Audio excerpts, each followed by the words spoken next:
Hi guys, I'm Megan Lane, the intuitive actress, and I have had a lot on my mind this morning. I have had a couple instances recently where I say something totally innocent and it's gotten misconstrued as something evil or like with malintent, which it has not had. And it's happened to me a couple times, especially on social media. Like, I'll give you an example of this. One of them I wrote, "The best revenge is a life well lived." It's a quote that my dad always used to say growing up when we got bullied or whatever. And the meaning is very innocent. And I actually got, not attacked, but someone's like, well, why do you need revenge? Why must another person hurt in order for you to feel good? Da, da, da, da. I'm like, that's not what it means. It means when somebody is saying that to you, it means you may feel that you want justice of some kind that you never got, but that doesn't matter. It's about letting it go and living your life to the fullest and being happy yourself without without doing anything to retaliate. It's like that doesn't matter. It's about living fully and being happy, right? But there's a lot of little nitpicky stuff, which to me is a bore on social media. Whenever somebody says something with passion and they try to depassionalize it, like try to suck the passion out of it or the controversy out of it to make it very nice and soft and sweet. And I've noticed this is happening a lot with my female friends, particularly those of my female friends who are like supermodel hot. Talking to you, Teresa M. You know who you are. So I've noticed them getting attacked by other women or having other women being really nasty to them just because they are passionate and because they're really powerful or very beautiful.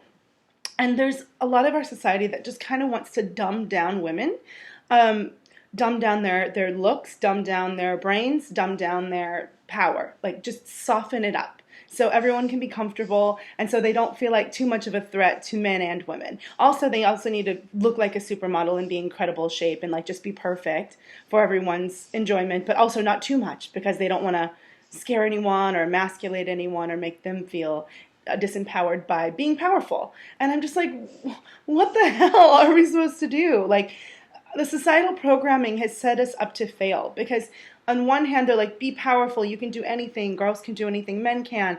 And then on the other hand, and this goes for some men too, especially minority groups, and then on the other hand it's like like perfection and or I said that before, it's like perfection and being all this stuff and then being everything to everyone and still being a complete giver and putting everyone else first. And on the other hand, we're like self-care and self-love and be this play big and be an entrepreneur and be powerful. But then we punish. Oops, sorry, I shook it. But then we punish women for being powerful. Like men are like, oh, you're too independent. You don't need me. I'm going to leave you now and find someone broken who needs me. I've seen this happen way too much. And I'm like, what the hell are we supposed to do? My answer to this is just be yourself entirely. And I don't mean be yourself in a generic way. I mean, figure out who you really are, what you love, get into that, get deep into it, and ignore social programming and the masses as best you can. Because you have to make your own rules. You have to make your own philosophy and live by that you understand. Society is really wackadoodle. Like, I know powerful women who, like even myself, like created these incredible businesses and have been crazy successful and pretty happy, And then it's like, well, why don't you have a partner? Something must be wrong with you that you're single. And a lot of my favorite people in the world that are the most incredible, beautiful, all around interesting women, like smart, beautiful, classy, feisty, like just the best people.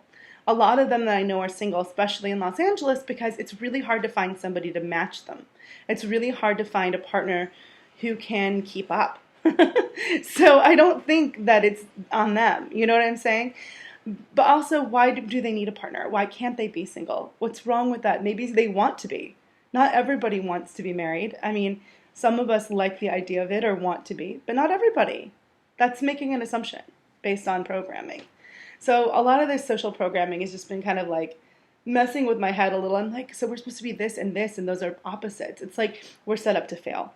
So you have to do you, basically, and even if you're whoever you are, women and others, everybody else, you have to do what feels right for you in your heart. You have to get centered into your soul and see what feels good.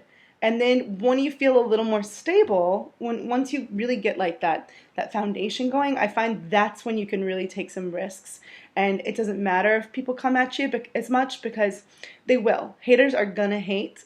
They are. I'll post a Cat Williams thing down below that somebody I really love showed me. And it's so funny. It's like, you know, anybody who's bright and loud is going to have haters. You're just going to. People may slander you. People may talk gossip about you, whatever. You can't let that hold you back or make you afraid to be yourself or to shine or to be who you need to be in the world, because the bigger you are, the more public you are, the more famous you are, the more haters you're going to get. I mean, it's just you're more visible and there's more people coming at you. But my dad made a good point. I was on a BuzzFeed video a while ago, and there were so many haters just because there's always trolls on the internet. Always, especially if there's millions of viewers. So he said, why are you reading comments of people who live in their mother's basements who are trolling? I'm like, good point. They're probably not out there being creative themselves, or they wouldn't have the time to be trolling. So hate is gonna hate.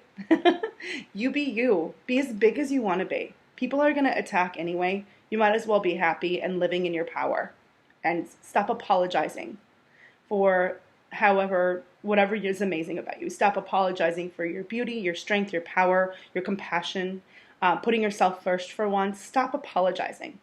I know that so many women feel guilty when they actually take care of themselves, for real, like really take care of themselves.